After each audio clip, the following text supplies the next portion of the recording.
So hello বন্ধুরা, তোমরা কেমন আছো? আশা করি ভালো আছো। তো আজকে আমি তোমাদের এক্সএলআর কেবিল আর টিএস কেবিলের মধ্যে বিস্তারিত আলোচনা করব। তো যারা জানো না তারা এই ভিডিওটা অবশ্যই দেখো, তাহলে তোমাদের কনফিউশনটা ক্লিয়ার হয়ে যাবে। তো এক্সএলআর কেবিল যেটা তুমি এখন সামনে দেখতে পাচ্ছ, এই কেবিলটা হচ্ছে একটা এক্সটার্নাল লাইন রিটার্ন, এক্সএলআরের পুরো নাম। তো এই কেবিলটা হচ্ছে একটা ব্যালেন্স ইনপুট আউটপুটের কেবিল, এটাকে ব্যালেন্স ইনপুট আউটপুটের কেবিলেও বলা হয়। তো এই কেবিলে তোমার তিনখানা পিন থাকে, এক্সএলআর এক্সএলআর দুটোতে সিগন্যাল যায়, একটা থাকে এমনি মানে গ্রাউন্ড থাকে, একটা দুটোতে সিগন্যাল যায়, সিগন্যাল আসে। এই কেবিলটা বেশিরভাগ সময় মাইক্রোফোন অডিও অ্যাম্প্লিফায়ারে দেখা যায়। এটা যেহেতু খুব ভালো সিগন্যাল ক্যারি করে, ভালো গেন থাকে এর মধ্যে, একটা খুব ভালো গেন থাকে। তো আর এই যে এই পিনটা দেখতে পাচ্ছ তোমরা, এটা হচ্ছে টিএস জ্যাক বলে, একটাই পিন থাকে, এর মধ্যে দুটো সেক্টর থাকে, একটা হচ্ছে গ্রাউন্ড আর একটা হচ্ছে ইনপুট। এটাকে আনব্যালেন্স ইনপুট আউটপুটের কেবিলও বলা হয়।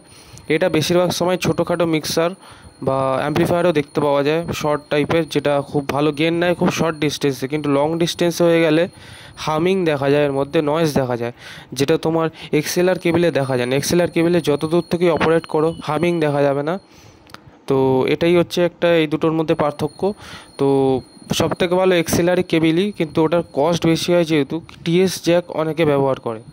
তো এটাও একটা ভালো কেবিল নিজেদের রেঞ্জের মধ্যে। তো টিএস জ্যাকের পুরো নাম হলো টিপ স্লিভ, যেহেতু স্লিভ আছে আর একটা টিপ আছে তাই জন্য এর নাম টিএস টিপ স্লিভ। তো এটা খুবই কম কস্টে ভালো জিনিস, মানে ভালো গেন দেয় একদম। সো এটার মধ্যে, তো এই দুটোর মধ্যে ডিফারেন্সটা তোমরা বুঝে গেলে। তো আর কোনো ডিফারেন্স যদি লাগে তো কমেন্ট করো, তাহলে আমি তোমাদের আরেকটা ভিডিওতে বলে দেবো। সো তোমরা যদি স্ট্রেঞ্জার SM6 মিক্সচার দেখে থাকো, তো তার মধ্যে এই জ্যাকই লাগানো হয়, টিএস জ্যাক। তো তার মধ্যে ভালো গেন আছে।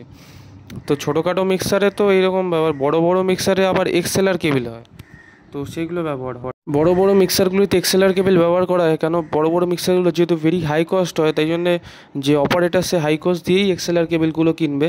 তো তারগুলোতে বিভিন্ন টাংশানে গেন ভালো আসে, বিভিন্ন অর্কেস্ট্রায় অনেক ভালো গেন আসে, অনেক ভালো আওয়াজ হয়, তাই জন্য এক্সএলআর কেবল ব্যবহার করা হয়।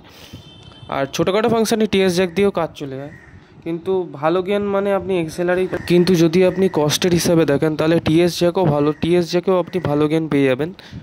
কিন্তু ব্যাপারটা হচ্ছে খুব লং ডিস্টেন্স 10 মিটারের দূরে চলে গেলে হামিং দেখা যায়।